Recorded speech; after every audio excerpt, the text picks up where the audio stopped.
시편 25편 말씀을 읽으면 다윗이 굉장히 힘들고 어려운 상황이구나 하는 것을 우린 누구나 다 알 수가 있습니다. 왜냐하면 다윗은 지금의 상황에 대해서 17절 말씀 보면 마음에 근심이 많사오니 이런 말을 합니다. 뿐만 아니라 나를 고난해서 이 고난이라고 하는 말을 하면서 나의 곤고와 환난을 보십시오. 내 원수들의 수가 많습니다. 나를 대적하는 사람들이 많아서 내가 힘들고 어려운 고난을 만나고 있습니다. 이런 이야기를 하죠. 삶을 살아가면서 이런 어려움과 고난의 때를 만납니다. 그런데 중요한 것은 어려움과 고난의 때를 만날 때에 우리는 누구를 생각할까? 우린 누굴 찾을까? 이러한 것들이죠. 여러분들 어려움을 만날 때 번쩍 떠오르는 사람이 있습니까? 아니면 여러분들만의 동굴로 그냥 은둔하듯이 그냥 숨어버립니까? 사람마다 각각 다 다릅니다. 어떤 사람은 세상적인 것들로 힘들고 어려운 고난을 풀어버립니다. 우리가 바라보면 도대체 술 먹을 돈은 어디 있어서 술을 먹을까? 싶기도 한데 돈 없다면서 힘들고 어렵고 고난을 만났다면서 계속 술에 취해 있는 사람도 보기도 합니다. 또 어떤 사람은 그것을 풀어보려고 세상적인 쾌락을 찾는 사람도 있죠. 아니면 사람을 찾기도 하고 우린 힘들고 어려운 고난을 만날 때 어디를 피할까? 누구를 생각할까? 하는 것이죠. 오늘 성경 본문에 나타난 말씀은 철저하게 그러할 때에 하나님을 찾는 한 사람을 보게 되는데 그 사람이 누구냐면 다윗이라는 사람이죠. 다윗이 하나님을 찾고 하나님께 피합니다.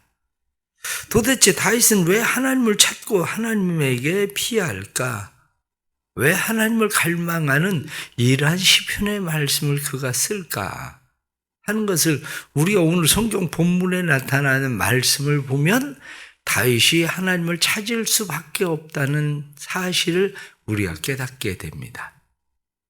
그 중에 가장 첫 번째가 다윗은 하나님이 나의 시작이시며 나의 끝입니다. 하나님이 나의 전부이십니다. 이런 마음을 가지고 있습니다. 왜냐하면 시편 25편에 나타나는 말씀을 우리가 답관체 시라고 이야기합니다. 답관체 시라고 하는 것은 A, B, C, D로 시작하는 것처럼 알파로 시작해서 마지막 히브리어의 오메가로 끝나는 시를 답관체라고 이야기하죠. 시편 안에는 150편 가운데 9편의 답관체 시가 들어 있습니다. 그래서 9편과 10편, 25편, 34편, 37편, 111편, 114편, 119편, 145편 이 말씀들이 답관체입니다. 답관체는 알파로 시작해서 오메가로 끝납니다. 왜 알파로 시작해서 오메가로 끝나는 시를 굳이 쓸까? 마치 알파벳의 시작부터 마지막 요한계시록에 알파와 오메가 되시는 이렇게 말하는 이유가 어디에 있습니까? 우리의 시작과 끝입니다. 나의 시작과 끝은 하나님께 있습니다. 그 이야기거든요. 그러니 다윗이 이 답관체 시를 쓸 때에 그의 마음에는 어떤 의도를 깔고 있느냐면 하나님이 시작이시고 하나님이 끝입니다. 그거거든요. 우리의 인생을 살아가면서 우리가 하나님을 의지하고 하나님을 신뢰할 수밖에 없는 이유가 어디에 있는가? 그러면 하나님이 내 인생의 전부인걸? 하나님이 내 인생의 시작이고 끝인걸? 지금도 내가 그 과정 속에 있는걸? 지금도 내가 하나님의 그 손에 있으니 내가 하나님을 의지할 수밖에 없지 않습니까? 지금은 다윗 힘들고 어려운 고난을 만나고 그리고 환난을 만나고 그리고 그가 곤고에 빠져 있고 원수들이 힘이 많고 자기를 대적하는 사람 까닭 없이 자기에게 대해서 그렇게 하는 사람들이 많아도 다윗은 하나님 내 시작입니다. 하나님 내 끝입니다. 하나님 내 전부입니다. 난 그냥 단지 그 과정 속에 있고 하나님의 손에 있을 뿐입니다. 그러니 나를 도우실 분도 하나님밖에 없습니다. 지금 그 마음이 다윗의 마음일 수밖에 없는 거죠. 또한 다윗이 하나님을 의지하고 신뢰할 수밖에 없는 것은 하나님이 어떤 분인지를 너무 잘 알고 있기 때문입니다. 하나님이 어떤 분이신가? 이렇게 이야기하면 다윗은 그 하나님에 대해서 하나님은 누구냐? 하나님은 긍휼과 인자하심이 영원하신 분. 그래서 6절 말씀 보면 여호와여 주의 긍휼하심과 인자하심이 영원부터 있사오니 이렇게 주의 긍휼과 인자하심이 하나님 영원하십니다. 뿐만 아니라 8절 말씀 보면 여호와는 선하시고 정직하시니 하나님은 선하시고 정직하십니다. 세상 사람들은 긍휼이 없고 인자가 없어도 세상 사람들은 정직하지 않게 행해도 하나님만이 긍휼과 인자가 많으시고 정직하신 분이시니 내가 하나님 말고 누굴 의지하겠습니까? 사람들은 까닭 없이 나를 힘들고 어렵게 하고 나를 괴롭게 하는데 나를 고난 가운데 빠뜨리는데 내가 의지할 수 있는 분은 정직하신 분 하나님밖에 없습니다. 그 하나님에 대해서 특히 다윗이 잘 알고 있는 것이 있는데 그게 뭐냐면 하나님은 나의 죄를 용서하시는 분이십니다. 바로 그겁니다. 그래서 18절에 나타난 말씀 보면 나의 곤고와 환난을 보시고 내 모든 죄를 사하소서 말씀을 보니까 내 모든 죄를 사하십시오. 하나님 내 모든 죄를 사해 주십시오. 하나님의 사랑으로 하나님의 긍휼로 하나님의 자비하심으로 내 모든 죄를 사하시고 하나님 나를 용서해 주실 뿐만 아니라 하나님 나를 인도해 주십시오. 그렇게 말하는 거거든요. 하나님 나를 인도해 주십시오. 주께서 나를 치도하시고 교훈하시고 가르치시고 하나님 나를 인도해 주십시오. 그렇습니다. 긍휼과 자비가 많으신 하나님, 한마디로 사랑이 많으신 그 하나님을 믿으십시오. 하나님 사랑이 많으십니다. 하나님의 사랑은 우리를 용서하시되 끝없이 용서하시는 분. 다윗도 그것을 영원히 있는 분 그렇게 표현하죠. 이 하나님을 우리가 믿는다면 우리가 어떤 죄를 지었어도 죄 때문에 하나님으로부터 멀어지는 것이 아니라 죄를 지었기 때문에 하나님 앞에 더 가까이 갈 수밖에 없고 까닭 없이 지금 힘들고 어려운 고난을 당해도 하나님 앞에 갈 수밖에 없고 왜냐? 앞으로도 하나님이 내 길을 인도하시고 지도하시고 교훈하시고 이끄시는 분이 하나님이시니 다윗은 내가 그러니 하나님 의지할 수밖에 없습니다. 그렇게 고백합니다. 세 번째는 하나님이 나를 부끄럽지 않게 하시고 나를 구원하실 분이시기 때문입니다. 그렇게 말하는 거죠. 하나님 내가 부끄러움을 당하지 않게 해주십시오. 하나님 나를 구원해 주십시오. 내가 그들의 덫에 걸리지 않게 해주시고 하나님 나를 보호해 주시고 하나님 나를 구원해 주십시오. 오늘 나타나는 말씀을 보면 철저하게 15절 말씀에도 뒤에 하반절 말씀에 내 발을 그물에서 벗어나게 하실 것이미로다. 나를 거기서 벗어나게 하실 분은 하나님이십니다. 나를 구원해 주실 분은 하나님밖에 없습니다. 그래서 그가 20절 말씀 보면 내 영혼을 지켜 나를 구원하소서 나를 구원하실 분은 하나님이십니다. 그렇게 말하죠. 그렇습니다. 하나님을 바라보고 하나님을 신뢰하고 하나님을 의지하고 살아가는 이유는 하나님이 내 시작과 끝이고 하나님은 사랑과 자비와 인자하심이 많으신 하나님이시고 내 죄와 허물을 용서하시고 하나님은 나를 구원하실 분 나를 환난과 이 모든 덫에서 고난에서 올무에서 벗어나게 하시는 분은 하나님이십니다. 그리고 고백하는 것입니다. 우리는 이런 다윗의 고백을 보면서 우리의 마음 가운데 나는 과연 하나님을 그렇게 의지하고 있나 하는 것이 문제이죠. 그것을 보고 우리는 뭐라고 이야기하냐? 나는 하나님과 얼마나 친밀한가? 바로 이 문제이죠. 사실은 내가 누군가의 관계 속에서 그를 찾고 의지하고 신뢰하는 것이지 내가 그와 관계가 되어 있지 않으면 자꾸 의지하고 신뢰할 이유가 하나도 없습니다. 내가 돈이 없으면 내 주변에 돈 많은 사람이 아무리 많아도 그 사람하고 나하고 무슨 상관이 있습니까? 내가 가서 10원짜리 한 장 달라고 한들 그 사람이 10원짜리 동전 하나 줄 이유가 어디에 있습니까? 그건 관계 속에 있는 거예요. 그것을 보고 우리는 친밀감이라고 말하죠. 우리가 하나님을 왜 믿고 의지하고 신뢰하고 살아가지 않는가? 이렇게 이야기하면 하나님을 머리로는 알고 있는데 실제로는 하나님과 친밀하지 않다는 거죠. 우리는 종종 사람들은 뉴스를 많이 듣습니다. 뉴스에 많이 등장하는 인물들이 많습니다. 몇몇 사람들 계속 뉴스에 등장하는 그런 인물들이죠. 그래서 여러분들은 그 사람들을 굉장히 잘 아는 것처럼 생각합니다. 정말 잘 압니까? 얼굴 한번 본 적도 없잖아요. 말 한번 붙여본 적도 없잖아요.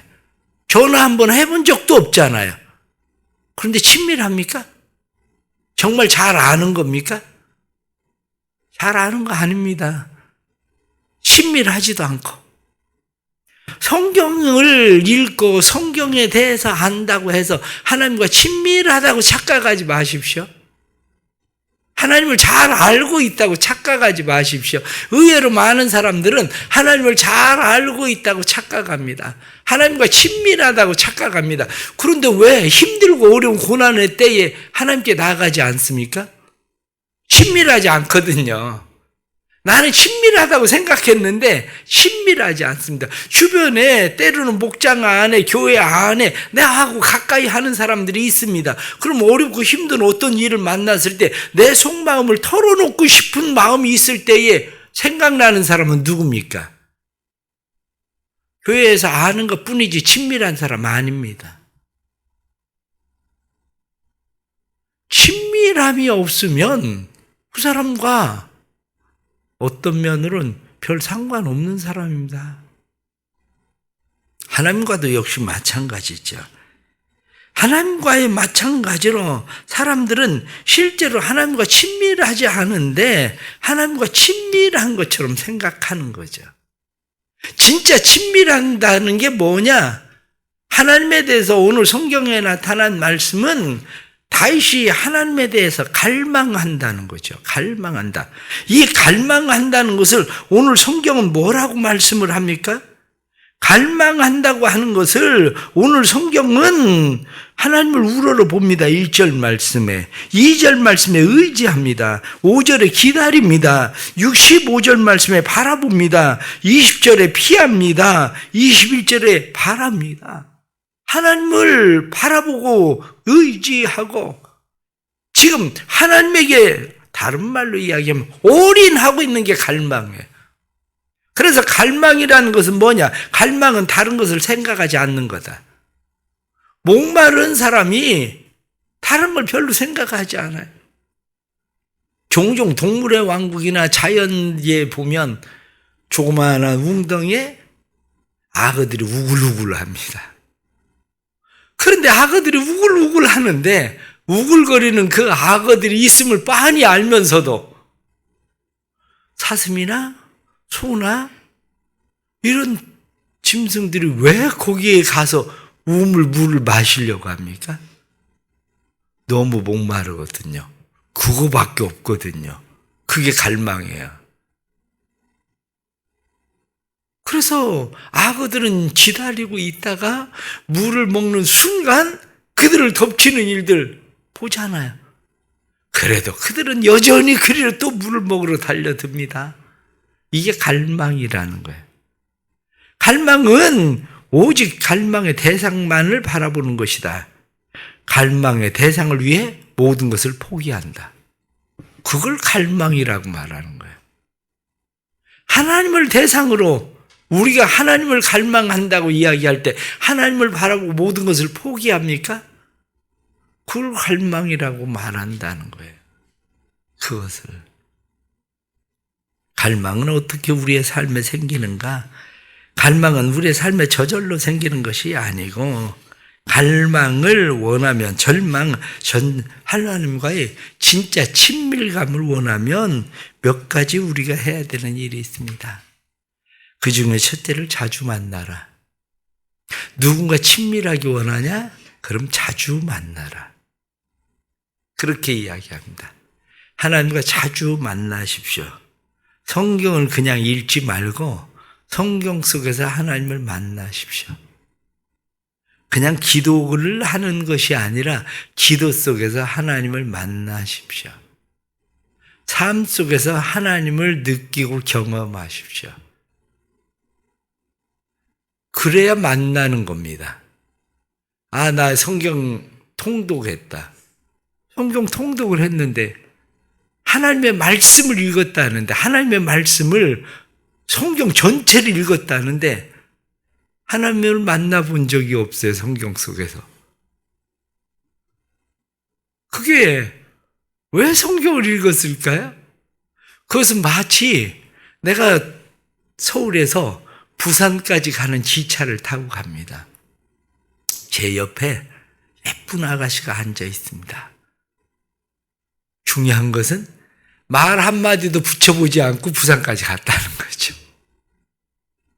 그 사람과 나하고 무슨 친밀함이 있습니까? 만난 겁니까, 우리가? 만난 것도 아니에요. 최소한 어디 사냐? 어디 가고 있냐? 그리고 이야기를 시작하면서 그 사람에 대해서 조금 알아가고 있다면 내가 그 사람에 대해서 아는 거겠죠. 만난 거겠죠. 그런데 그게 없다면 사실은 만난 것도 아닙니다. 두 번째는 마음을 소통하라. 그겁니다. 마음을 소통한다는 것은 내 이야기만 하는 것이 마음을 소통하는 것은 아닙니다. 내 이야기만 하는 것이 마음을 소통하는 것이 아니라 상대편의 이야기를 들어줄 수 있는 것이 마음을 소통하는 일입니다. 다윗은 무엇라고 이야기합니까? 나를 가르치소서, 주의 진리로 나를 지도하소서, 교훈하소서. 하나님, 나를 가르쳐 주십시오. 나를 지도하십시오. 나를 교훈하십시오. 하나님 앞에 정의로 지도하심, 온유로 지도하심, 온유한 자에게 그의 도를 가르치시고 계속해서 말씀하는 것이 하나님 나를 가르치십시오. 지도하십시오. 제가 듣겠습니다. 이게 바로 소통하는 방법입니다. 친밀하려면 소통이 있어야 돼. 교회 오셔서 기도를 오래 해도 내 기도만 너무 오래 하고 있지는 않습니까? 다시 말하면 내가 할 소리만 너무 오래 하고 있지 않습니까? 내가 할 소리만? 제가 기도를 해보면 분명합니다. 통성으로 기도하면 열정은 생깁니다. 근데 하나님의 소리는 거의 들리지 않아요. 내 속에 뜨거움은 나와요.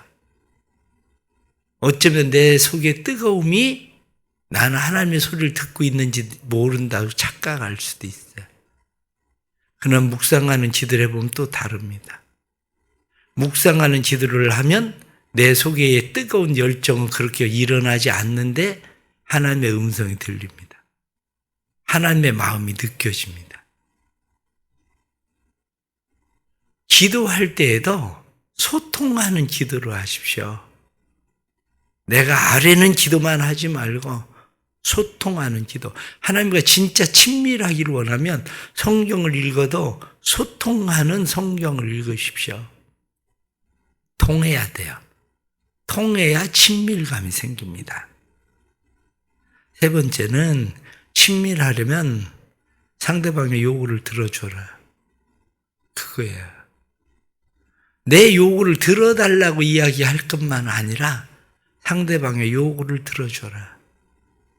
상대방이 무엇을 원하는지 다시 말하면 말씀대로 살아보려고 하십시오.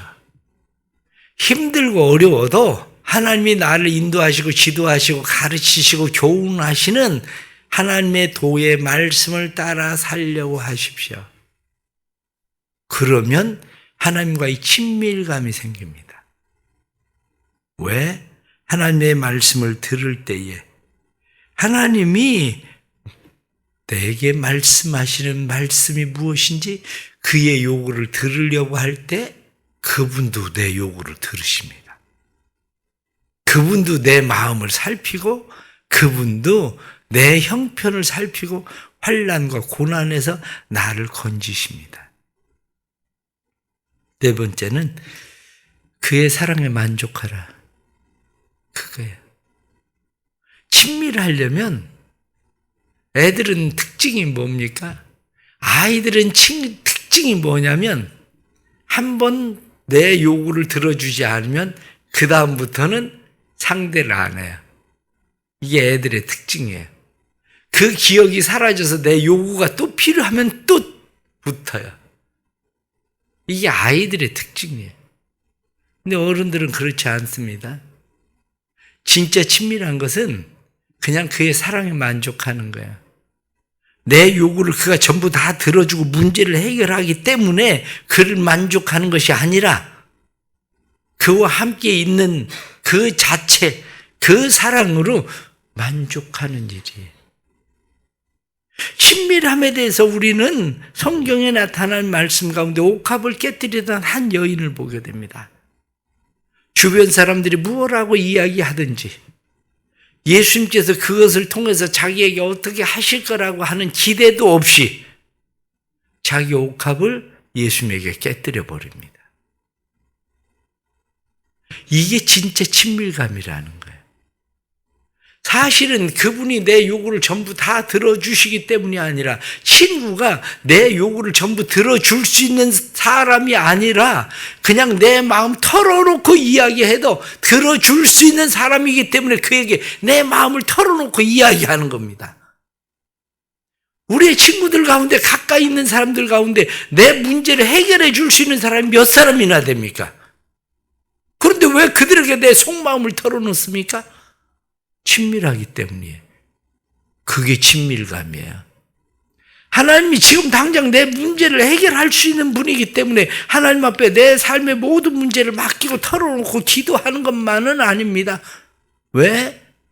그분에게 내 속마음을 털어놓을 수 있는 것은 속마음을 털어놓을 수 있는 것이 그분밖에 없기 때문에 털어놓는 거예요. 이게 친밀감이라고요. 우리에겐 이 믿음이 필요합니다. 세상을 살면서 힘들고 어려운 고난을 만나지 않는 사람이 어디 있겠습니까? 그러나 그때에 우리의 마음을 털어놓을 수 있는, 우리가 피할 수 있는 곳은 어디입니까? 그것은 내 시작과 끝, 내 전부가 되시는 그분밖에 없다는 믿음이에요. 그것이 다윗으로 하여금 끊임없이 하나님을 찾고 의지하고 신뢰하고 나아갈 수밖에 없고 하고, 하나님, 내가 하나님 바라봅니다. 하나님 의지합니다. 하나님 신뢰합니다. 하나님께 피합니다. 내게 은혜를 베푸소서, 고난에서 이끌어내소서, 죄를 사하소서, 수치를 당치 않게 하소서, 나를 보호하소서, 나를 속량하소서, 하나님 앞에 기도하는 겁니다. 오늘 하루도 하나님과의 친밀감이 우리의 삶을 더욱더 새롭게 하는 은혜가 되기를 간절히 바랍니다. 기도하겠습니다. 하나님 아버지, 하나님과 더 가깝기 위하여 새벽에 왔습니다. 뿐만 아니라 하나님이 가장 우리의 삶에 가깝기 때문에 주 앞에 나왔습니다. 우리를 도와주시고 우리에게 새 힘을 주시고 능력을 주시고 오늘도 주 안에서 믿음의 승리자로 서게 해 주옵소서. 삶의 여러 가지 힘들고 어려운 고난의 때에 사랑과 자비와 신실하심으로 우리를 대하시는 분은 하나님이시니, 우리에게 갈 길을 가르쳐 주시고 인도해 주시고 구원해 주시는 분이 하나님이시니 하나님을 바라봅니다. 부끄러움을 당치 않게 하시고 그들의 덫에 올무에 걸리지 않게 해주시고, 하나님 우리를 구원해 주셔서 약속을 지키시는 하나님께서 우리에게 언약하신 약속을 지키시고 이루셔서 하나님이 우리의 하나님 되심을 보게 해 주옵소서. 오늘 이 새벽에도 하나님과의 친밀함이 쌓여져 가게 해 주시고 우리의 소원들이 하나님 앞에 이루어질 상달되는 것뿐만 아니라 하나님의 음성을 듣고 하나님의 음성을 쫓아 살아갈 수 있는 믿음이 있게 해 주옵소서. 하나님 아버지, 사랑하는 교회 은혜를 베푸시고 아동부 수련회에 주께서 함께 해 주옵소서. 아동부 수련회를 기대하고 기도합니다. 아동부 어린 아이들이 하나님과의 친밀감이 어렸을 때 생기게 해주시고, 그래서 일평생 하나님과 친밀한 주의 자녀들 되도록 주님 도와주옵소서. 오늘 하루의 삶도 주님 앞에 맡깁니다. 우리를 책임져 주시고 가정마다 환난과 시험과 어려움과 고난에서 건져주시고 오직 예수로 만족할 수 있도록 도와주옵소서. 병원에 수술을 하고 치료하는 환우에게 은혜를 베푸시고 성령의 치료하심이 깨끗이 치료되게 하시고 다시 피부가 괴사되는 일이 없게 해주시고 온전히 고치시고 회복케 하시는 하나님의 은혜 주셔서 믿음의 걸음으로 걸어갈 수 있도록 도와주옵소서. 예수 그리스도 이름 받들어 간절히 기도드리옵나이다. 아멘.